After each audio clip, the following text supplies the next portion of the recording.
Hello there. What's going on, everybody? Today we're going to be painting and building the Prismatic Rainbow science fiction space station. This is some really cool science fiction modular terrain from Dungeons and Lasers. Check out their latest Kickstarter. I'm going to put a link in the description below. We're going to be building this.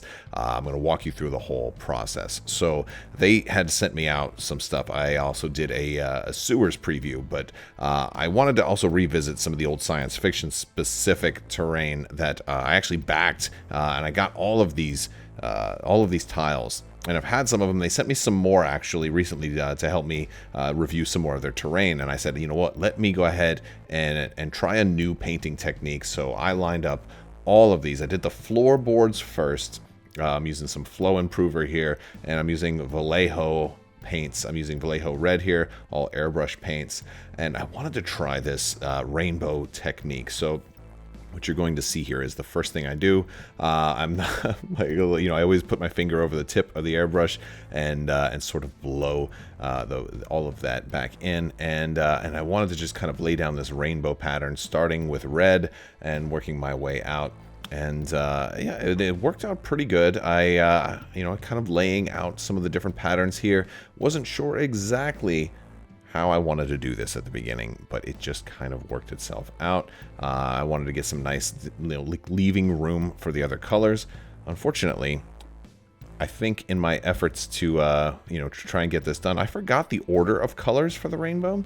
So one of the things you're going to see next is I switched straight to green, and I remember my kids always watch this. The videos, and Roy G. Biv is the way you kind of remember red, orange, yellow, green. And I think I just skipped over the orange and yellow. I thought it was just RG Biv, like Roy G. Biv is using his first initial. Now I was out of actual Vallejo airbrush green, so I was just using a regular green here mixed with some thinner and a little bit of airbrush flow improver, and that seemed to work out pretty good. But it wasn't until I finished the green and started on the blue after this that I realized, wait a second. This looks Christmassy, and I'm about to add some blue to it. Why doesn't this look like a rainbow? And I realized I forgot orange and yellow for these floor tiles. Now, this was a lot of work. This is 2 actual full core sets of the science fiction core set module from Dungeons and Lasers. I actually backed Dungeons and Lasers' first Kickstarter, and I had some of these. They sent me an additional one with this big care package they sent, and big thanks to Archon for sending some of this stuff out. But a lot of this is mostly all stuff that I actually originally backed myself. So here I am gonna apply some of the blue. You see, I kind of have my pattern starting to go already. And you're going to see, that me adding the blue here, and this is where it becomes apparent to me that I'm like, wait a second, this is just red, green, and blue. This doesn't look like any rainbow that I've seen before. So I got a big part of that done, and I was like, I realized what I did. And then I had to try and come up with something. So I wanted to add a little bit of purple at the end. That kind of went onto the blue and just added a hint of extra darkness into like the corners, because of the way these are all layered onto each other. We just have some extra in the corners there, some the corners are where the purple comes together. Now I've busted out the Vallejo yellow, and I'm overlaying that over top of the red as best I can, and it's kind of pulling double duty as both the orange and the yellow. The parts of it that kind of layer on the red are kind of becoming orange, and the parts of it that layer on the green are looking a little bit more yellowy than orange, but it's not perfect. So this was, this is one of the things I do sometimes if I'm not 100% sure, if I want to try a new technique. It's a great option to start a new, to practice on terrain. But overall, they came out pretty good. Now comes the taping, and this is how I get the lines on the terrain. I'm using one of the Dungeons and Lasers fantasy boxes here. They make actually pretty good boxes for covering some tape over top, and I wanted to cut it. Now the problem is I used to take scissors and cut my tape if I wanted it thinner than the actual masking tape. Masking tape works pretty good. You have to let all of your stuff dry 100% before you put it on there.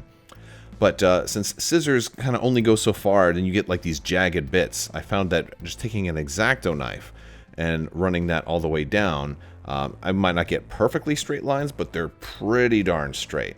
So I would just run that all the way down. You're not going to get those harsh, jagged bits that you make in between scissor strokes. And I would do this about 5 times on one of these thicker pieces of masking tape. And that's going to, you know, it's going to make a good enough groove that you'll be able to pull these off fairly easily. And this was a time-consuming process. There were a lot of tapes to cut, a lot of cutting to do, and my poor index finger on my right hand there did get pretty sore during this process. If you're interested in checking out some of the other fantasy terrain too, I've been posting some images of that to social media, so I have some links in the video description below. I'll be doing a full fantasy video once I get all the rest of the fantasy stuff painted as well. There's a lot of the fantasy stuff on their Kickstarter right now, which is pretty cool. So here I'm basically taking 2 of these smaller strips, overlaying them over top, and making an X. I didn't initially intend to make an X. I kind of wanted it to be a line straight down the middle, but I realized that would have only been red. Like, I did my colors in not the optimal pattern to go straight down the middle in kind of like a T shape. So if I wanted to capture all of the colors, I had to overlay all of the the X's. And now for my smaller pieces, I did those a little bit differently. So those I was able to just go straight down the middle and just kind of get a line. So there's going to be a little bit of difference between the big pieces and the little pieces. Now this is all modular terrain, so you can take these big pieces, you can take these little pieces. To save time, I would stack a bunch of these little pieces together and just cover 4 or 5 of them with one long strip of tape. That was actually a really nice, effective, time-saving measure. I could not do this with the bigger tiles, since I did the X pattern, and they're not perfect X's, so that wouldn't have worked exactly. But there's a lot of really fun things you can try with something like this. You can try like a candy cane sort of pattern, or just random ones. I had some tape left over, so I just did a kind of a random, funky X type symbol on that one small piece of leftover terrain.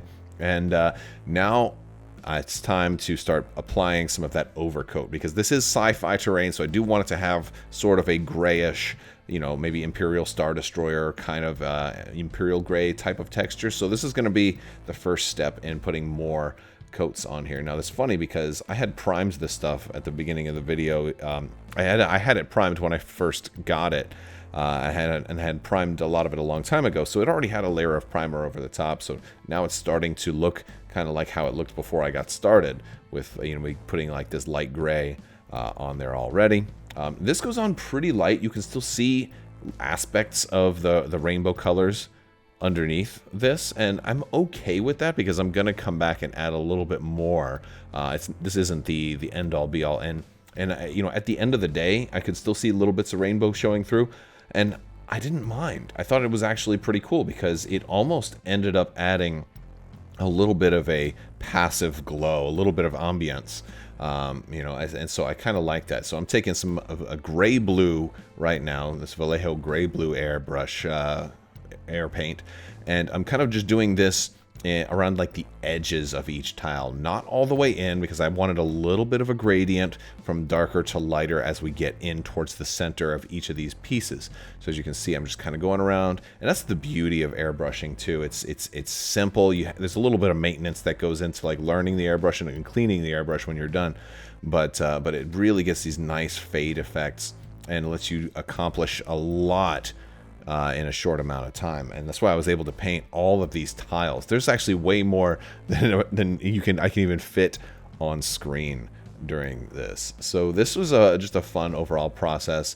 Make sure you're doing anything like this in a ventilated area too. There's always some fumes that escape from this, so be safe. But yeah, so this is starting to look pretty good. Last step is I want some specific, really bright contrast between the rainbow and the rest. So I'm taking that black Vallejo and airbrush paint, and I'm painting over the stripes, but not too much. I want just a little bit of black to kind of showcase out from the edge where the rainbow would be. So I'm going to just get over that X, just over the tape a little bit. I want it just to barely kind of come out, and that's you know, it's real easy to do on the thinner pieces of tape, but on some of the shorter pieces, it kind of gets a little bit wider. So I'll have to, you know, spread out just a little bit more. So the next step is to wait for all of this to dry. You definitely want to wait for it to dry. You don't want to put it on too wet either, because sometimes if you put on too much, it can bleed underneath the paint. I've had that happen before. And then the moment of truth, taking off the tape. And then I realized at this point I put that tape on a little bit too good. I'm like, oh goodness, sorry, hold on. I need to get that X-Acto, and that X-Acto knife has got so much paint on it. But this is it. Oh, that's looking good. We're off to a good start right here. I was really, really happy with this step. This is the most satisfying step, because what you're looking at right now is the product of probably about 8 hours worth of work already. And this is just the floor panels. Just the floor panels, not to mention all the walls, which are double-sided. Look at that. That looks so cool. I don't know if that's exactly what I was trying to do at the beginning, but looking at it, I can honestly say I was pretty impressed with how that came out. And so we've gone ahead and you know, taking the paint off or the tape off takes a long time too. Now the smaller tiles, it was much easier to apply the tape on these, but you just kind of had more of just a straight. You know, it's maybe a little bit less impressive than the X, but still came out pretty cool. And of course we have my funky tile here, which has the straight lines and the cross and the X, and you know, it's just, this was more of an experiment. Let's just try a whole bunch of different designs on this. The problem is the more tape you put on, the more you have to peel off, and then it gets into this. But this is another reason why you want it fully dry, because if there was still wet paint on that tape as you're peeling it off, it can kind of roll over and touch something else, and then and plus you get it all over your hands. You know, I mean, I guess if you're painting long enough, you're going to get it all over your hands anyway. But that's some of our interim results. So, you know, again, there's plenty more to peel off and do all of that. The next thing that I wanted to do after looking at all of these is, you know, this would have been a really good stopping point, but I wanted to apply a little bit of a wash to all of these also to kind of make some of that stand out a little bit. So I put a little bit of Nuln Oil and water. I ended up adding a little bit too much water, threw a little bit of Vallejo black in there. So yeah, I kind of did this mixture because I didn't have that much Nuln Oil left over, but yeah, we just kind of apply it in there, and it soaks into those cracks, and I think it really kind of helps make that rainbow pattern look a little more weathered, and I kind of like the result.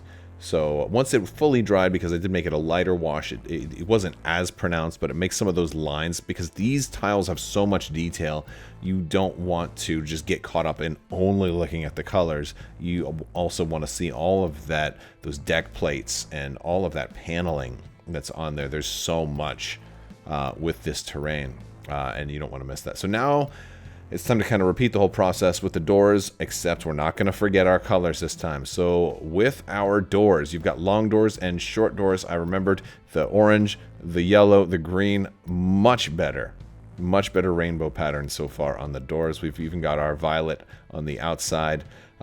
Didn't get to a full indigo, which you're supposed to have at the very, very end, right? Or right before the violet, but we kind of did when the violet kind of fades into the blue.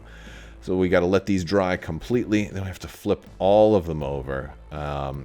Just like almost 100 tiles at this point. Flipping all of them over, a lot of work. Did the whole thing to both sides, applied tape. I just did a straight line for these doors. Really nice contrast. And then I want to add a little bit of detailing. And this is something that you can kind of choose how much detailing you want to add. I just add a little bit of silvers and grays to kind of give a little bit of accents to some of the pieces so that they don't, some have their little standout detail. But as you can see, this was a lot of tiles, an awful lot. But it's time to start bringing it all out and setting it up, because you have all these new clips. You've got, they go together very well. They're modular. You're going to put these clips underneath. They can clip in any different direction. You can put walls up in there. There's a new type of clip that allows you to build like roofs. and make second stories. This was actually in the sewers kit that they sent me, so we have some new clips here, and this is one of the cool things. You can actually make roofs with this. You can make interior, you can make a full buildings, and here's just everything. It's all coming together now, and this is just a masterpiece, man.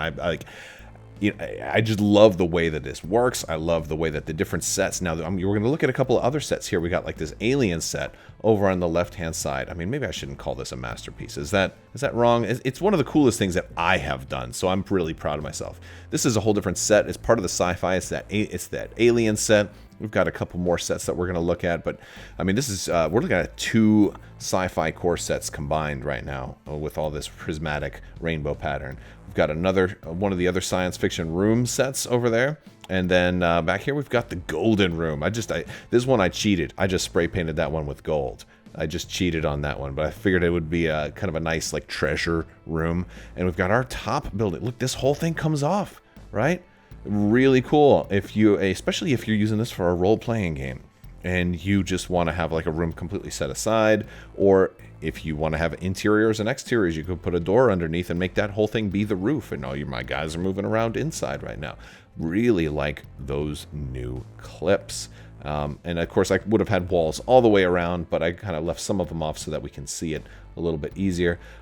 You don't even have to put the clips on. As you can see here, I'm sliding it in, sliding it out, just to really helps in RPG stuff. Also for assembly and disassembly, if you don't want, if you want easier setup and teardown. And I also want to talk about the stretch goals. There's all kinds of stretch goals that they give you that give you so many pieces. There's so many more than just the ones that I'm looking at here. Now I just put a little bit of silver paint on these just to kind of make them stand out, so you could kind of see the different things that these Kickstarter sets come with, and there's similar things for the medieval stuff, for the fantasy. We got nuke containers back in there, little fan vents, a cryopod, all kinds of sci-fi stairs, a lot of multi-level stuff. Really, I had a great time putting this together. Lots of work. Beautiful set, but I want to hear from you guys. Let me know what you think down in the comment section. Big thanks to my patrons. Check the links in the description below. I will talk to you guys later, and as always, have a great day.